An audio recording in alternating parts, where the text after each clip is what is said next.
Isn't this a great view? Just take in the scene for a moment. This is a 1969 Subaru 360 microvan with a two-cylinder, two-stroke engine, and you're viewing it from my newly in progress remodeled basement. That's right, it's time for a basement video. And some of you guys are interested, some not so much, but it's come a long ways from being a rat infested hole that only had about this much floor, and we had mushrooms growing up through the cracks, to what it is now. We dug down almost 2 feet, poured basically an exoskeleton foundation to support the house because we realized the foundation of the house was crumbling, made out of sand with mortar instead of real concrete. So we've reinforced the floor and the stem walls with rebar and 3000 psi modern concrete, and then we've framed and we've electrified and we've heated and we've plumbed and we've done everything, and we're at the final stages. If you look around, you can see there's insulation in all the ceiling spaces. It's fireproof, waterproof insulation called Rock Wool, which is a new product for me. In fact, here it is right here. You saw a video, I think last week, when my knee was acting up. I did a video on the forklift dropping this all off. So most of it's all installed now. It made the basement much quieter, much more cozy, I guess, and brought the walls in because we no longer have a foot of depth behind the studs. So the reason I'm filming this is the last hurrah. The sheetrockers are coming Monday. I'm not going to do that job. I've been working on this for a full year now. We've got heated floors. We have extensions to bring our fuse panels flush or plumb proud, I guess, with the wall. Everything's crooked. Everything has been janky, and it's been resolved. We had to reset the stairs back further. We realized that section up there needed to be rebuilt. We haven't done that yet. We're going to widen that door because the refrigerator we want to bring in the basement won't fit through the 1914 Craftsman door. We have to widen it by 2 inches. We have a hot water recirculation system so that every tap in the house now has hot water instantly, which is really cool. That's the coolest thing ever. We got our furnace back in, which didn't have heat or air conditioning for 8 months. So that's really nice to have that. We have a new mechanical closet here. These are all the new windows that are going to go in once the sheetrock is in. And we have this beautiful open space, which we showed the counter and cabinets that were going to go in here, and we had to take that structure down so the sheetrockers have access. I just now wired in the under cabinet areas because now I know where they go.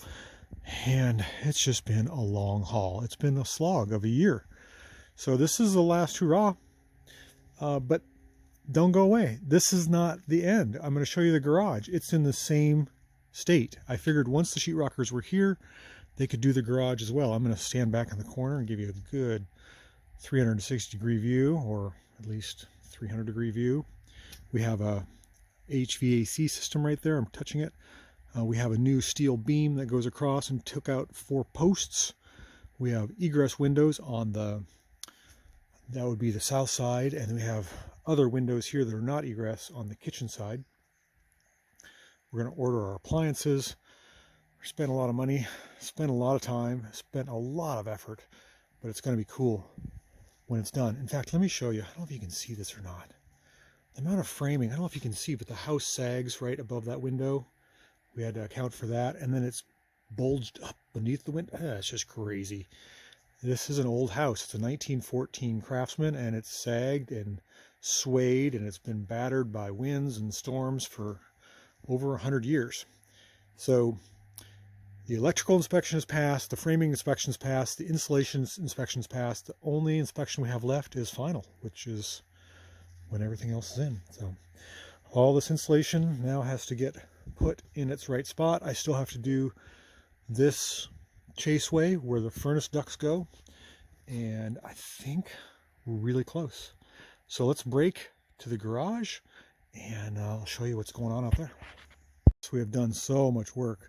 I also forgot to acknowledge getting a little help putting these strips on the concrete down here so we can actually attach waterproof sheetrock in that area.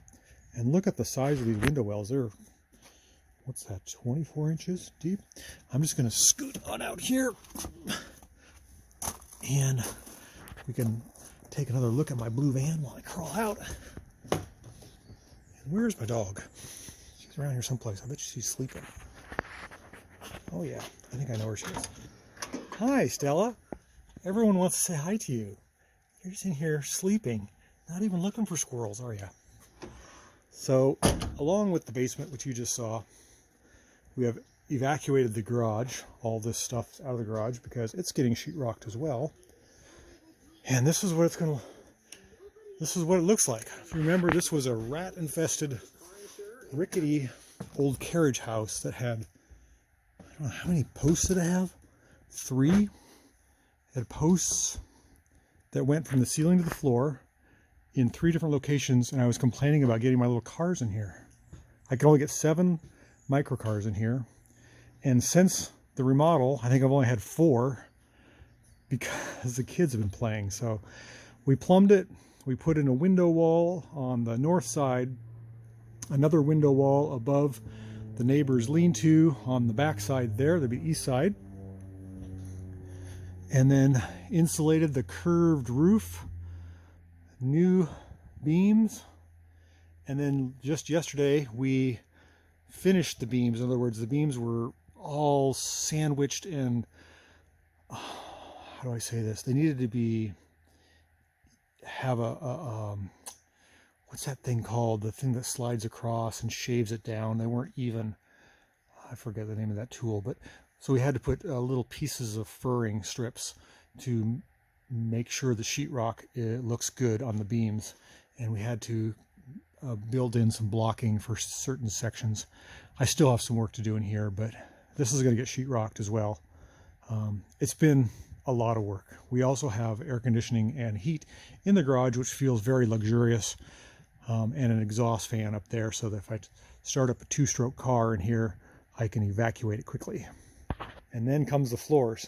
We already put 105 bags of concrete mixed by hand, each bucket poured in here and smoothed out then with a self-leveling compound, and then I fixed all the foundations.